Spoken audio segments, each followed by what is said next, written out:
Hello friend, आज हम लोग स्टार्ट करने वाले हैं प्राचीन भारत के इतिहास की सिंधु सभ्यता के बारे में। आज हम लोग बातें करने वाले प्राचीन इतिहास में। ठीक है, तो देखते हैं हम लोग प्राचीन इतिहास में कहां से कहां तक बातें हम लोग ने जानेंगे थोड़ा यहाँ पे। अगर हम बात करते हैं भौगोलिक दृष्टि से भारत को मुख्य 4 भागों में बांटा गया है। कौन कौन भाग है तो देख लेते हैं। उत्तर के पर्वतीय प्रदेश, यानी हम लोग बात करने वाले हैं भारत के इतिहास में। और इतिहास कैसा है? प्राचीन इतिहास है। ठीक है, प्राचीन इतिहास के बारे में बातें करने वाले हैं। तो भौगोलिक दृष्टि से भारत को मुख्यतः 4 भागों में बांटा गया है। कितने भागों में बांटा गया है? भारत को 4 भागों में बांटा गया है। वो 4 भाग कौन कौन तो देख लेते हैं। पहला है उत्तर के पर्वतीय प्रदेश, दूसरा उत्तर के मैदान, तीसरा दक्षिण के पठार और चौथा सुदूर दक्षिण के मैदान। अब इन चारों को हम लोग देखते हैं डीपली से। तो कहता है उत्तर के जो पर्वतीय प्रदेश हैं, इस क्षेत्र में कश्मीर, कांगड़ा, कुमायूं तथा सिक्किम वाले प्रदेश हैं। यानी अगर हम देखते हैं उत्तर के पर्वतीय प्रदेश में तो कौन कौन है? इस क्षेत्र में कश्मीर है, कांगड़ा है, कुमायूं है, सिक्किम वाले प्रदेश हैं, जो कौन है? उत्तर के पर्वतीय प्रदेश में ये आते हैं। अगर हम उत्तर के मैदान को देखते हैं तो उत्तरी जो मैदान होती है ये काफी उपजाऊ भूमि है। क्या है ये? उत्तर का जो मैदान है, भारत का उत्तरी मैदान काफी उपजाऊ भूमि है। और क्या है ये सिंधु, गंगा, यमुना की सहायक नदियों द्वारा सिंचाई का काम होता है। यहाँ यानी सिंधु, गंगा, यमुना की सहायक नदी द्वारा सिंचाई का काम होता है। ये काफी उपजाऊ भूमि इसको माना जाता है। अगर हम देखते हैं दक्षिण का पठार, क्या देखते हैं हम लोग? दक्षिण का पठार देखते हैं तो इस क्षेत्र में नर्मदा एवं तापी बहती है। दक्षिण के पठार वाले भाग में हम लोग देखते हैं नर्मदा और तापी नदी बहती है। और क्या देखते हैं? इस भाग में विंध्य तथा सतपुड़ा की पहाड़ियां हैं। क्या है? विंध्य और सतपुड़ा की पहाड़ियां हैं इस भाग में। और क्या देखते हैं हम लोग? जो उत्तर भारत को दक्षिणी भारत से अलग करती है। यानी हम लोग कहेंगे कि दक्षिणी का पठार जो है नर्मदा तापी नदी बहती है, इसका जो भाग में विंध्य और सतपुड़ा की जो पहाड़ियां हैं वो उत्तरी भारत को दक्षिणी भारत से अलग करती है। यानी उत्तरी भारत को दक्षिणी भारत से अलग करने वाली पहाड़ी कौन है? वो विंध्य और सतपुड़ा है। अगला देखते हैं सुदूर दक्षिण के मैदान क्या है। ये गोदावरी, कृष्णा तथा कावेरी के उपजाऊ डेल्टा वाले प्रदेश हैं। यानी अगर हम कहेंगे सुदूर दक्षिण के मैदान भारत का कौन सा इलाका कहलाएगा, तो हम लोग कह सकते हैं कि ये गोदावरी, कृष्णा तथा कावेरी के उपजाऊ डेल्टा वाले प्रदेश हैं। ठीक है, आगे बात करते हैं हम लोग प्राचीन भारत में ऐसे बहुत सारे साक्ष्य मिले हैं। तो उस साक्ष्यों में हम बातें करेंगे क्या क्या साक्ष्य मिले हैं। और क्योंकि हम लोग सिंधु घाटी सभ्यता को हम लोग लेकर चलेंगे प्राचीन भारत में, क्योंकि इस चैप्टर से बहुत ज्यादा क्वेश्चन एग्जाम में पूछते हैं और ये इम्पोर्टेंट है, तो इसलिए हम इसको टॉपिक को हम डीपली समझने की कोशिश करेंगे। हम लोग अगर देखते हैं कि अभिलेख क्या होता है, हम लोग बहुत नाम सुने हैं अभिलेख के बारे में। अभिलेख क्या होता है? तो अभिलेख के बारे में अगर हम देखते हैं हम लोग, तो पहले के राजाओं ने जो थे उन लोगों पत्थरों पर कुछ लिखवाते थे। ठीक है, जिसे बोल सकते हैं हम लोग पत्थरों पर खुदवाया जाता था अभिलेख। तो उसे अभिलेख कहते हैं। मतलब पत्थरों पर, चट्टानों पर लिखा हुआ जो साक्ष्य मिला है उसे अभिलेख कहते हैं। ये आगे हम लोग पढ़ेंगे किस राजाओं ने क्या क्या अभिलेख लिखे, तो किस राजा का अभिलेख ज्यादा अच्छा माना गया है और किस राजा ज्यादा अभिलेख का यूज किया है, हम आगे पढ़ेंगे। ठीक है, हम लोग आगे यहाँ पे देखते हैं हम लोग कि कार्बन 14 पत्ती क्या है। कार्बन 14 हम लोग देखते हैं। कार्बन 14, ये कार्बन 14 क्या है? C14 क्या है? बोलेंगे मनुष्य, पशु या पौधों के अवशेष की प्राचीन का निर्धारण। यानी कोई चीज कितना प्राचीन है, इस प्राचीन का निर्धारण करने के लिए क्या होता है? कार्बन 14 पद्धति का उपयोग होता है। क्या बोल सकते हैं हम लोग? कहेंगे मनुष्य, पशु या पौधे या अवशेष, जो भी अवशेष हैं प्राचीन जो हमें मिले हैं, जमीन के अंदर से खुदाई करके मिले हैं, तो कोई चीज कितनी प्राचीन है इसको जानने के लिए हम लोग कार्बन 14 पत्ती का उपयोग हम लोग करेंगे। ठीक है, ये कार्बन 14 पत्ती क्या है? बोलेंगे अगर कार्बन 14 पत्ती में जिस पदार्थ की कार्बन की मात्रा जितनी कम रहता है वह उतना ही प्राचीन माना जाता है। क्या होता है? वह उतना ही प्राचीन माना जाता है। देखते हैं कार्बन 14 पत्ती का आविष्कार। तो बोलेंगे कि अमेरिका के एक व्यक्ति थे, इसे बोल सकते हैं खोजकर्ता या फिर वैज्ञानिक थे, जिन्होंने बताया, इसका नाम था वीएफ लीवी। क्या नाम था? वीएफ लीवी। उन्होंने 1946 ईस्वी में बताया कि कोई वस्तु जितनी पुरानी है, या कह सकते हैं जिसमें कार्बन की मात्रा जितना कम है, वो उतना ही प्राचीन मानी जाती है। ठीक है, तो ये बात कार्बन 14 का आविष्कार जो है, कार्बन 14 जो पत्ती है, इसका आविष्कार किया था वीएफ लीवी द्वारा 1946 ईस्वी में। आगे बात करते हैं हम लोग, पूरा पाषाण काल क्या है। लगभग 20 लाख साल से 14,000 साल पहले जो है, एवं अस्थाई, क्या बोलेंगे, लगभग 20 लाख से 14,000 साल पहले तक को कहते हैं क्या? पूरा पाषाण काल। क्या कहते हैं? पूरा पाषाण काल। यानी 20 लाख से लेकर 14,000 साल तक की जो बीच का जो काल है, उसे कहते हैं पूरा पाषाण काल। और पूरे पाषाण काल में क्या हुआ था? आग का आविष्कार। क्या बोलेंगे? आग का आविष्कार एवं अस्थाई आवास इसी काल में उन्होंने शुरू किया था। आग का आविष्कार एवं अस्थाई आवास इसी काल में उन्होंने शुरू किया था। पूरा पाषाण काल में इसके बारे में कहा गया है। ठीक है, पूछता है कभी कभी एग्जाम में कि आग का आविष्कार किस काल में हुआ था, तो पूरा पाषाण काल। ये पूरा पाषाण काल कौन सा साल का है? तो कह सकते हैं हम लोग लगभग 20 लाख से 14,000 साल पहले के जो बीच का जो काल था, उसे पूरा पाषाण काल कहते हैं। और इसमें आग का आविष्कार हुआ था एवं अस्थाई आवास इसी काल में उन्होंने शुरू किया था। यहाँ तक हम लोगों ने जाना प्राचीन भारत के बारे में, क्या क्या होता है उसके बारे में हम लोग जाना। अब हम लोग का मेन जो टॉपिक है वो है हड़प्पा सभ्यता, जिसे सिंधु सभ्यता कहते हैं, सैंधव कहते हैं, इसे कई नाम है। ठीक है, ये सभ्यता क्या होता है? बोलेंगे सभ्यता हम लोग बोल सकते हैं कि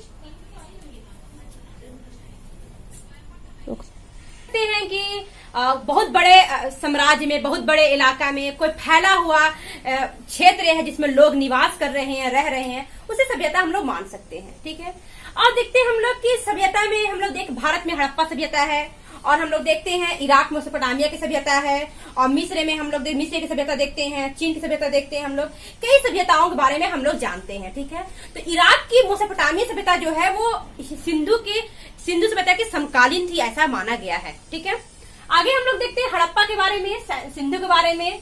तो बोलेंगे सैंधव, सिंधु, हड़प्पा, कांस्य युगीन, आदि इतिहास सभ्यता, नगरीय और व्यापारिक सभ्यता। यानी कि सिंधु सभ्यता को जो है वो कई बातों को कहा गया है। इसमें क्या बात क्या देखते हैं हम लोग, तो कहा है सैंधव है। क्या है ये सैंधव सभ्यता है, सिंधु है, हड़प्पा है, कांस्य युगीन है, आदि ऐतिहासिक है, और ये नगरीय सभ्यता और व्यापारिक सभ्यता है। यानी इतने बातों को कहा गया है सिंधु के बारे में। और कह सकते हैं हम लोग कि जो सिंधु सभ्यता थी, अब सिंधु नाम क्यों किया गया, तो कहेंगे सिंधु नदी के किनारे जब खुदाई में एक बहुत बड़ा साम्राज्य मिला, बहुत बड़ा इलाका क्षेत्र मिला, तो खुदाई में जब मिला तो इसे हम लोग कहें सिंधु सभ्यता कहें, क्योंकि सिंधु नदी के किनारे थी। और सबसे पहले इसका जो इलाका खोदा गया था वो हड़प्पा खोजा गया था, इसलिए इसे हड़प्पा भी कहा गया है, इसे सैंधव भी कहा गया है, कांस्य युगीन भी कहा गया है, और आदि ऐतिहासिक भी कहा गया है, और नगरीय एवं व्यापारिक भी कहा गया है। कभी पूछता है क्वेश्चन में कि हड़प्पा कैसी सभ्यता थी, बोलेंगे ये त्रिभुजाकार, इसका क्षेत्र जो था वो त्रिभुजाकार था। क्या था वो? त्रिभुजाकार था। 2600 से 1900 इसका जो काल माना गया है वो कार्बन 14 पत्ती से उसका पत्ती को उपयोग करके इसके काल को 2600 से 1900 ईस्वी पूर्व माना गया है। सभी खोजकर्ताओं का मानना अलग अलग भी हो जाता है इसमें। अब हम लोग आगे देखते हैं हड़प्पाई मुहर के बारे में। तो चूंकि हड़प्पाई मुहर जो थी वो भाव चित्रात्मक थी, या भाव चित्रात्मक लिपि का उपयोग इसमें हुआ था, और दाईं से बाईं ओर लिखी जाती थी, और अभी तक इसे पढ़ा नहीं गया है, ये ऐसा माना गया है। ठीक है, अभी तक लोग पढ़े नहीं है, अगर शायद पढ़ लेते तो बहुत कुछ और जानकारी हमें मिल जाती। ठीक है, हड़प्पाई मुहर में सिलखड़ी नामक पत्थर से बनाई गई थी, क्योंकि जो हड़प्पाई मुहर मिली थी वो किस पत्थर की थी, तो वो सिलखड़ी नामक पत्थर की थी। किस पत्थर की थी वो? सिलखड़ी नामक पत्थर की थी, वो से बनाई गई थी, जिस पर सिंध एक सिंह वाला, क्या बोलेंगे, एक सींग वाला जानवर के साक्ष्य मिले हैं। वो जानवर में गेंडा हो सकता है, कोई भी जानवर हो सकता है, लेकिन यहाँ पे एक सींग जानवर का साक्ष्य मिले हैं, चाहे वो गेंडा हो, ठीक है, का साक्ष्य मिला है। यह मोहर अर्ध शिव को अर्पित थी, यानी इस मोहर में, यानी हम लोग ये कह सकते हैं कि जो हड़प्पाई लोग थे वो लोग आध शिव को अर्पित थे, मतलब आध शिव की पूजा करते थे, हम लोग ऐसा बोल सकते हैं, ठीक है। हड़प्पाई मुहर पर कहिंगम की रिपोर्ट आई थी 1873 ईस्वी में, बहुत पहले ही आई थी, इन्होंने ऐसा बताया था, लेकिन फिर भी उतना लोगों ने, मतलब कि उतना लोगों ने ध्यान नहीं दिया। ऐसे तो बहुत लोग के हाथों लगा, जमीन के अंदर से खुदाई में कुछ मिल रहे हैं, ट्रेन जब भारत में रेलवे लाइन बिकने लगा अंग्रेज के टाइम, तो उसमें खुदाई में मिल रहे हैं, लेकिन लोगों ने ध्यान नहीं दिया कि आखिर जमीन के अंदर से कहां से निकल रहा है, आखिर क्या है जमीन के अंदर। तो लोगों ने ध्यान नहीं दिया, लेकिन जिसने ध्यान दिया उसने फिर उस बातों को और सिद्ध किया, ठीक है। हड़प्पा की खोज का श्रेय इसलिए 1921 ईस्वी में दयाराम साहनी को जाता है, क्योंकि उन्होंने डीपली से पूरा खोजा, कि उन्होंने गौर किया दयाराम साहनी ने कि जरूर कुछ है जमीन के अंदर जो हम लोग से छिपी हुई है। फिर उन्होंने दिमाग लगाकर फिर आगे बात किया। तो उन्होंने 1921 ईस्वी में दयाराम साहनी जो थे ने क्या किया, हड़प्पा की खोज किया। क्या किया, हड़प्पा की खोज किसने किया, 1921 दयाराम साहनी ने। और ये जो हड़प्पा की जो खोज हुई वो किस नदी के किनारे हुई, तो कहेंगे वो रावी नदी के तट पर खोज हुई। किस नदी के किनारे हुई, रावी नदी के तट पर हड़प्पा को खोजा गया, ठीक है। कभी कभी लोग कंफ्यूज हो जाते हैं कि सिंधु घाटी कहा गया, सिंधु नदी होगा, नहीं, सिंधु घाटी भले कहा गया है, लेकिन जब हड़प्पा खोजा गया, जो एरिया था बहुत बड़ा, पहले हड़प्पा को ही खोजा गया था। तो हड़प्पा जब खोजा गया तो ये रावी नदी के तट पर थी हड़प्पा। ये कहाँ है, बोले पाकिस्तान में स्थित है।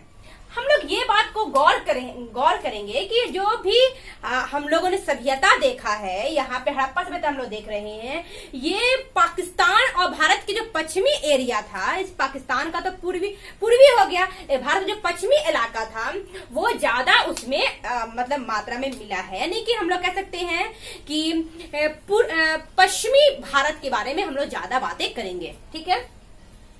आगे देखते हैं, हड़प्पा स्थलों से मिले अनाज के दानों में कौन कौन था, गेहूं और जौ। गेहूं और जौ को बहुत इंपॉर्टेंट माना गया है, क्योंकि हड़प्पा के लोग जो थे ज्यादा यहाँ से हड़प्पा से गेहूं और जौ के साक्ष्य मिले हैं। गेहूं, जौ, दाल, सफेद चना तथा तिल शामिल है हड़प्पाओं स्थलों में। ये गेहूं, जौ, दाल, सफेद चना तथा तिल शामिल है। बाजरे के दाने कहाँ से मिले हैं, गुजरात के स्थलों से प्राप्त हुए हैं बाजरे के दाने। और हम लोग देखते हैं चावल के दाने अपेक्षाकृत कम पाए गए हैं। चावल के दाने क्या हुए, कम पाए गए हैं, ऐसा बताया। ज्यादा गेहूं और जौ के दाने, यानी हम लोग ये बता सकते हैं कि हड़प्पाई लोग जो थे वो चावल को कम और रोटी को ज्यादा पसंद करते होंगे, ऐसा हम लोग को लगता है, ठीक है। कि गेहूं और जौ को जब ज्यादा साक्ष्य मिले हैं, लेकिन वो लोग रोटी ज्यादा खाते होंगे, ऐसा हम लोग बोल सकते हैं हम लोग। और चावल दाने कम मिले, मतलब चावल कम खाते होंगे वो लोग। हड़प्पाई स्थलों से मिली जानवरों की हड्डियों में मवेशियों, भेड़, बकरी, भैंस अथवा सुअर की हड्डियां शामिल है। ये जानवर को पालतू कहा गया है। क्या कहा गया है, पालतू कहा गया है, ठीक है। जंगली प्रजातियां से वरा, सुअर, हिरन तथा घड़ियाल की हड्डियों में भी मिली है। इसे जंगली प्रजातियों में वराह था, हिरन था, खड़ियाल की हड्डियां मिली है। अतः मछली और पशुओं की भी हड्डियां के मिलने के साक्ष्य मिले हैं, ठीक है। ऐसा हम लोग कह सकते हैं कि हड़प्पा में मछली और किसके, तो बोलेंगे मछली और पक्षियों के मिलने के भी साक्ष्य मिले हैं। अगर कभी पूछ लेता है सबसे पहले किस जानवर को पालतू बनाया गया था, ये सवाल कभी कभी एग्जाम में बोल देता है, तो कहेंगे सबसे पहले कुत्ता जानवर को पालतू बनाया गया था। ये जरूरी नहीं है कि हड़प्पा में नहीं, सबसे पहले हड़प्पा से भी पहले जो सभ्यता थी, जो लोग थे, नवपाषाण काल के बाद जब सभ्यता की खोज हुई, तो नवपाषाण काल से बहुत पहले सब जब लोग आदि मानव थे, जब उन लोगों ने नगरीय जीवन जीने लगे, तो उन्होंने कुत्ते को पालतू बनाया था सबसे पहले, ठीक है।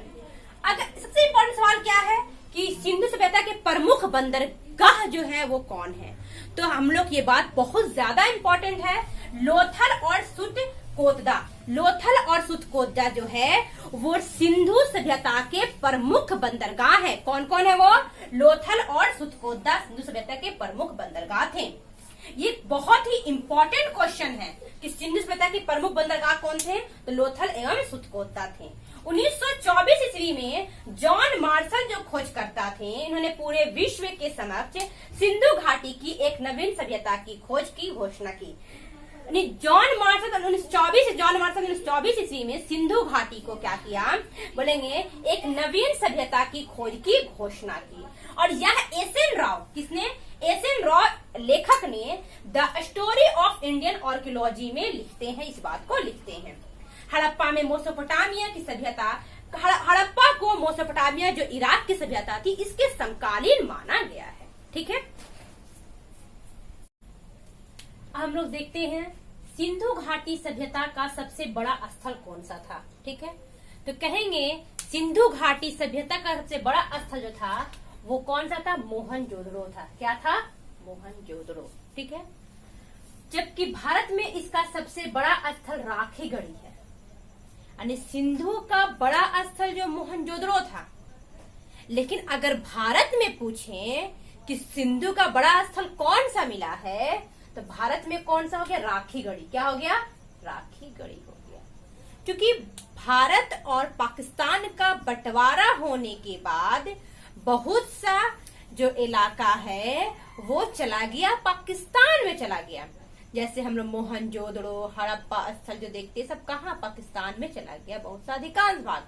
ठीक है, क्योंकि जो सभ्यता खोजी गई, सैंधव सभ्यता, ये था, तो बोलेंगे ये पश्चिमी एरिया था। ठीक है, जो पाकिस्तान का इलाका और भारत का पश्चिमी इलाका शामिल था। हम लोग देखते हैं राखीगढ़ी जो कहाँ है? घग्गर नदी के किनारे है। राखीगढ़ी कहाँ है? घग्गर नदी के किनारे, जो हरियाणा के हिसार जिले में स्थित है। राखीगढ़ी घग्गर नदी के किनारे है, हरियाणा के हिसार जिले में स्थित है। राखीगढ़ी की खोज किनके द्वारा हुई? तो कहेंगे सूरज भान ने 1963 ईस्वी में राखीगढ़ी की खोज किया। यहाँ से ताम्र उपकरण, हड़प्पा लिपि युक्त मुद्रा प्राप्त हुई। इंपॉर्टेंट सवाल है, राखीगढ़ी की खोज किनके द्वारा हुई? 1963 में सूरज भान द्वारा होती है। ये घग्गर नदी के किनारे हरियाणा के हिसार जिले में है। अब आते हैं, चूंकि मोहनजोदड़ो मतलब होता है मृतकों का टीला। क्या कहते हैं इसे? मृतकों का टीला कहते हैं मोहनजोदड़ो को। मोहनजोदड़ो लरकाना जिला सिंध प्रांत पाकिस्तान वाला एरिया है। ये लरकाना जिला सिंध प्रांत पाकिस्तान में स्थित है मोहनजोदड़ो। इसकी खोज 1922 ईस्वी में राखल दास बनर्जी के द्वारा होती है। सिंधु नदी के तट पर इसकी खोज सिंधु नदी के तट पर हुई। यानी कह सकते हैं हम लोग कि मोहनजोदड़ो, हम लोगों ने देखा था कि हड़प्पा जो था वो किस नदी तट पर था? तो हड़प्पा रावी के तट पर है, तो मोहनजोदड़ो सिंधु के तट पर है। हम लोगों ने ये देखा। ठीक है, पहले हड़प्पा की खोज हुई 1921 ईस्वी में दयाराम साहनी के द्वारा। उसके बाद मोहनजोदड़ो की खोज हुई 1922 में राखलदास बनर्जी के द्वारा। अब यहाँ से क्या क्या साक्ष्य प्राप्त हुए हैं वो हम लोग देखते हैं। तो हम लोग देखते हैं यहाँ से स्नानागार, यानी नहाने का जो जगह होता है, स्नानागार कह सकते हैं कि स्नानागार जो है आंगन में, आंगन चारों ओर सहबान था, चारों ओर जो था बोल कह सकते हैं हम लोग कि गलियारा था, और बीच में आयताकार क्या था? स्नानागार नहाने का था। ठीक है, स्नानागार पुरोहितों का आवास, पुरोहितों के लिए आवास, सभा भवन, कांच से निर्मित नग्न महिला की मूर्ति, ये बहुत इंपॉर्टेंट है। यानी कांच की मूर्ति, कांच से निर्मित नग्न महिला की मूर्ति कहाँ से मिलती है हम लोगों को? तो मोहनजोदड़ो से मिलती है। एक श्रृंगी पशुओं वाली मुद्राएं प्राप्त हुई। कहाँ से हुई है वो मोहनजोदड़ो से हुई है। यहाँ से कुएं के भी साक्ष्य मिले हैं, जिसकी संख्या लगभग 700 थी। यहाँ से जो स्नानागार मिला है वह आंगन में बना एक आयताकार जलाशय है, जो चारों ओर गलियारा से घिरा हुआ था। आगे देखते हैं, और मोहनजोदड़ो से हम लोगों को अनाज रखने के गोदाम अन्नागार के साक्ष्य भी मिले हैं। मोहनजोदड़ो में शवों को जलाने की प्रथा थी। क्या थी? मोहनजोदड़ो में शवों को जलाने की प्रथा थी। और मोहनजोदड़ो को हम लोग कहते हैं मृतकों का टीला भी कहा जाता है। उसी प्रकार अगर पूछ देता है कि शवों को दफनाने की प्रथा हड़प्पा में थी, और हम लोगों ने ये भी देखा है कि हड़प्पा में जब शव दफनाते थे तो उनके साथ साथ कुछ जेवर जेवरात जो रहते थे जो उन्हीं के थे उनको भी डाल दिया जाता था। कहाँ? हड़प्पा में ये बात देखे हैं कि शवों को दफनाने की प्रथा थी। हड़प्पाई लोग धरती को उर्वरता की देवी समझते थे। यानी हड़प्पाई जो लोग थे वो उर्वरता की देवी समझते थे धरती को, और वह इसीलिए मातृ देवी की पूजा करते थे। मातृ देवी की पूजा करते थे। हम लोगों ने आदि शिव की भी पूजा देखी, मातृ देवी की पूजा देखी, लेकिन हम लोगों ने हड़प्पा में हड़प्पाई जो सैंधव सिंधु सभ्यता थी, यहाँ हम लोगों ने मंदिरों के साक्ष्य नहीं देखे। यानी कहा गया है कि मंदिर के साक्ष्य नहीं मिले। ये बहुत ही इम्पोर्टेंट बात है कि मंदिर के साक्ष्य नहीं मिले हैं। हड़प्पाई लोग जादू टोना भूत प्रेत में विश्वास करते थे। यानी उस वक्त भी जादू टोना भूत प्रेत में विश्वास था और इसीलिए ताबीज पहनते थे। ताबीज पहनते थे। अभी भी लोग ताबीज पहनते हैं। यहाँ के लोग सूती वस्त्र यानी सूती वस्त्र का उपयोग करते थे, अर्थात गर्म कपड़ों का भी उपयोग करते थे। यानी हड़प्पाई लोग सूती वस्त्र और गर्म कपड़े का भी उपयोग करते थे। हड़प्पा के 4 भौगोलिक स्थल बताया गया है। 4 भौगोलिक स्थल कौन कौन देखते हैं हम लोग? तो मांडा, क्या बोलेंगे? मांडा जो है कश्मीर के इलाका में है। अखनूर जिला के चिनाब के दक्षिण तट पर था। यह जम्मू कश्मीर में है। इसका उत्खनन 1982 ईस्वी में जगपति जोशी द्वारा हुआ। यानी मांडा जो स्थल है, हड़प्पाई स्थल, इसकी खोज आलमगीरपुर, बोलेंगे आलमगीरपुर, मेरठ, यूपी में हिंडन नदी के किनारे है। हिंडन नदी के किनारे है। इसे यज्ञदत्ता शर्मा द्वारा उत्खनन 1958 ईस्वी में हुआ था। यानी आलमगीरपुर का जो इलाका है, जो हड़प्पाई स्थल है, वो मेरठ यूपी में है, हिंडन नदी के किनारे है। 1958 ईस्वी में इसकी खोज हुई थी। यहाँ से मृदु भांड पर रंगीन चित्रकारी के साक्ष्य मिले हैं। मृदु भांड के रंगीन चित्रकारी के साक्ष्य मिले हैं। मृदु भांड एक तरह से हड़िया को भी दिखाया गया है। सिंधु घाटी के लोग काले रंग से डिजाइन किए हुए लाल मिट्टी के बर्तन, लाल बर्तन को ही मृदु भांड कहा गया है एक तरफ से। और सिंधु घाटी के जो लोग थे वो काले रंग से डिजाइन किया हुआ लाल मिट्टी के बर्तन बनाते थे। दैमाबाद इलाका जो है हड़प्पाई स्थल है, यह सैंधव सभ्यता की दक्षिणी स्थल है। यह महाराष्ट्र के अहमदनगर जिले में परवरा नदी के बाएं किनारे पर स्थित है। सुतकांगडोर जो है स्थल, ये हड़प्पा का पश्चिमी स्थल दाश नदी किनारे, किस नदी किनारे? ये दाश की नदी के किनारे स्थित है। 1927 ईस्वी में खोज सर मार्क ऑरेल द्वारा की गई थी। अब हम लोग देखते हैं, ये इम्पोर्टेंट है, सुतकांगडोर की खोज कब हुई? 1927 में, बोलेंगे मार्क ऑरेल द्वारा की गई थी, जो दाश नदी के किनारे हड़प्पा का पश्चिमी स्थल है। हड़प्पा के केवल 7 सैंधव स्थलों को बहुत इम्पोर्टेंट माना गया है। वो 7 सैंधव स्थल कौन थे जिसे नगर की संज्ञा दी गई है? तो कह सकते हैं ये कौन थी? हड़प्पाई स्थल के बारे में, मोहनजोदड़ो के बारे में, चनहुदड़ो के बारे में, लोथल, कालीबंगा, बनावली और धौलावीरा स्थल को 7 ऐसे स्थल हैं जिसके नगर की संख्या दी गई है।